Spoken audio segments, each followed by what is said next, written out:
for the camera, Exactly. for you. This is very good. This is Günther Fehlinger speaking here from the Günther Fehlinger podcast.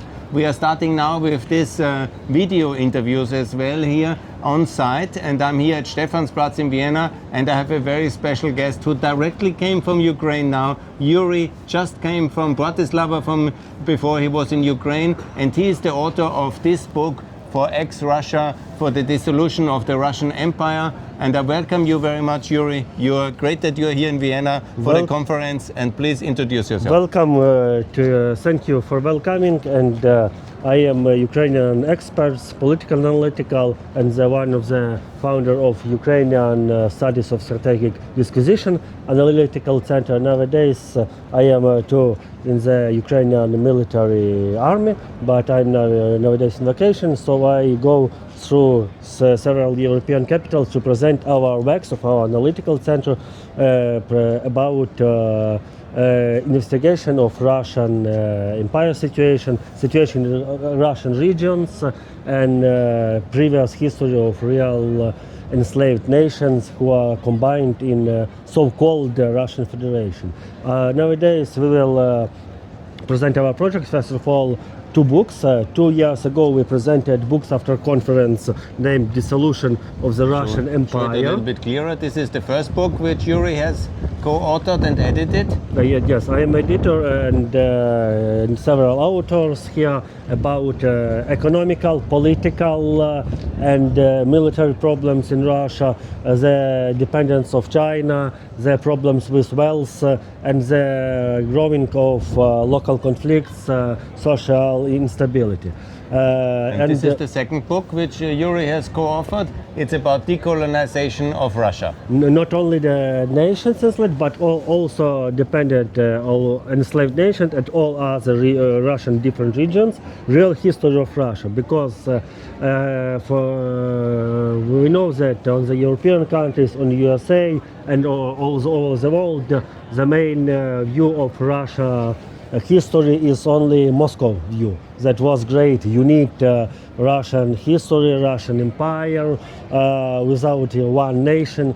But these books presented real history of wars, history of coups, history of regular rebellions and wars between 4 or 5 centuries, from the time of conquest of Novgorod and Pskov in 15th century, between to the 17th, 18th century wars of Tatars, Bashkirs on Volga-Ural region, for the Caucasus region, Chechen, Dagestan rebellion, genocides in 19th century, for the 18th century genocides and regular rebellions, for the economical struggle, influence and Russification. And we present real history for all nations and regions of Russia, and we made it in English, Russian and Ukrainian, and it's open for you could buy in English in Amazon, and in Russian we spread it free for the Russian citizenship enslaved nations to know real history, because every identity, every political movement started from realization of previous times, previous causes and influences. These are two major books which I can heavily recommend and strongly recommend. Iuri is following the tradition and the academic work of the late Janusz Bulgalski, who unfortunately passed away last year. We miss him a lot, and he has been the editor of the big book about ExRussia, which the Forum of the Free Nations of Post-Russia has published last year. I think you met him as well and worked together with Bulgalski? Yes, Bulgalski was invited and was online on our previous conference 2 years ago.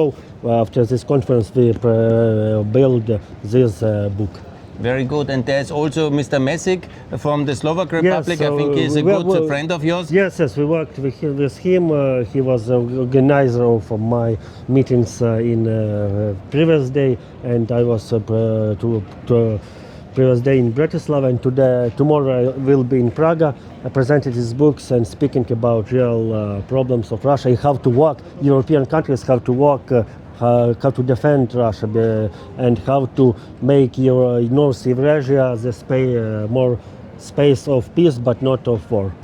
There's already 4 major books which are published, because Mr. Mesek from Bratislava here has written as well a book about the scenario of ex-Russia and the dissolution of the Russian Empire based on the success model of ex-Yugoslavia, which I always promote online as ex-Russia, ex-Yugoslavia, and the way forward. So after all, I am happy to be in Vienna. It's a part of European Union. We know that European Union countries regularly give funds, give help to Ukraine. Thankful for this help, but also for still Austria is not a member of NATO. But I think very good topic. We will discuss in a moment. Now we have the bells of Vienna at the moment for a second, so I'm not sure you can hear very well, but we will wait a moment and we will continue to discuss questions about Ukraine, because we hope that Austria hears the bells and will basically also support Ukraine much more in the future. And that's unfortunate that we have done so little currently.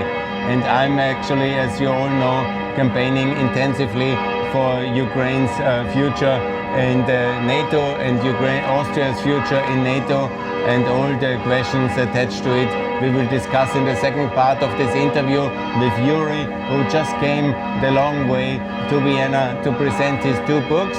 And of course that's a wonderful effort of him, and we will discuss with him in a moment about the situation in Ukraine, about the situation during this very difficult winter, which Ukraine has survived obviously, but it was very difficult because of these heinous attacks which Russia has done against Ukraine's heating infrastructure in the 4th and strongest winter. But the Lord is with us. We survived the winter.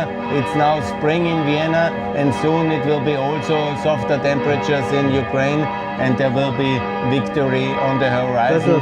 I always say that Ukraine will win, and I'm definitely confident that Ukraine will win. Iuri, how's the situation in Ukraine at the moment? I will tell you, because very hard situation, because problem is, with infrastructure, electricity. Russians want to influence Ukraine society to pretend to build the opinion that peace and capitulation without peace with any negotiations, but Ukrainian nation still are ready.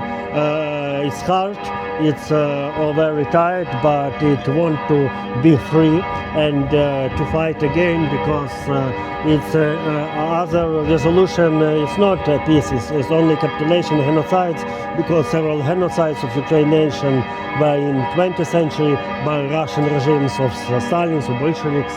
And again, it's you could know that what is now doing in the occupied territories, the Donbass of Crimea, without any Ukrainian schools, Ukrainian languages, many prisoners, many died. It's a very, very difficult situation. So we don't have any resolution anyway, as Europeans don't have, because we are in Vienna, because I memorized that after this ball of St. Stephan Cathedral, these balls I could think were so ringing the gate of enemies to Europe, when in 17th century Vienna was the gate of Europe against invasion of Asian and against of 1683 battles between Vienna. It's nowadays Ukraine is the gate of Europe, European civilization. So it's common to us, because bordering of Western Christian civilization, Western liberal wanting to have freedom in our homes and our will, how to deal, how to spread our life. So I want to thank European nation, but said that European governments could do more, and thinking what realize not only to negotiate, but more weapon, more producing weapon to giving help to Ukraine and giving help to enslaved nations to work with local allies in Russia to ruin, destroy this territory of totalitarianism. Yuri, Thank you for the interview. No, Yuri, you are now 4 years, it's 4 years now since yesterday that the war started. How is the situation in Ukraine right now? Have you, the winter was very hard for you? Very hard winter because the great frozen times, a lot of air strikes from some lack of pepper anti-air systems, because some situation rising. We have our own rockets, Flamingo, but something we need more. Flamingo is very powerful weapon. But not so more because we needed more weapon. Amount in previous years. In 3 years ago, it will be other situation. But we could live where we live, and we could do what we must do. Germany has not delivered the Taurus rocket. Do you support the Taurus to be delivered to Ukraine? Yes, Taurus could be. The mayor's told a lot for years. It will be 3 months, several months, several days. But we have some luck, some phobia, because nowadays. But Russia would, if you do nothing, Russian would pretend and would say that you do anything, because 3 days ago Russian government says that Great Britain and France are ready to give Ukraine nuclear power, but they will find anything to destroy. But so better to do anything than without, because Russia relies only power. It's absolutely true. Austria is still a neutral country and has not delivered any weapons to Ukraine while you need it so urgently. Do you think Austria should deliver weapons to Ukraine? Yes, I think Austria could change his position, because he was neutral. It's some of the results of Cold War, because between Warsaw Bloc and NATO now the situation changed, but Austria couldn't live in these such problems in European continents, rising of dangerous without cooperation with neighborhood. So Austria could be the member of coordinator and partner. It's a solution of Austrian government, and Austria, first of all, Austrian nations. But my advice is to more cooperate with other countries is security, because and have more weapons, because nowadays the main part for peace is to have more weapons, more soldiers, and more training army. Will Ukraine win the war? We believe in it. We all believe in Ukraine's victory and Ukraine joining NATO and the European Union, and also in ExRussia. These are the books, the academic basis of this case. Yuri, I welcome you very much in Vienna, and all the best for your visit. Thanks that you come here, and please read this book and buy this book, and let's defeat Russia and let's lead Ukraine to victory. Thanks a lot from Vienna. Thanks a lot. Glad to Ukraine. Thank you.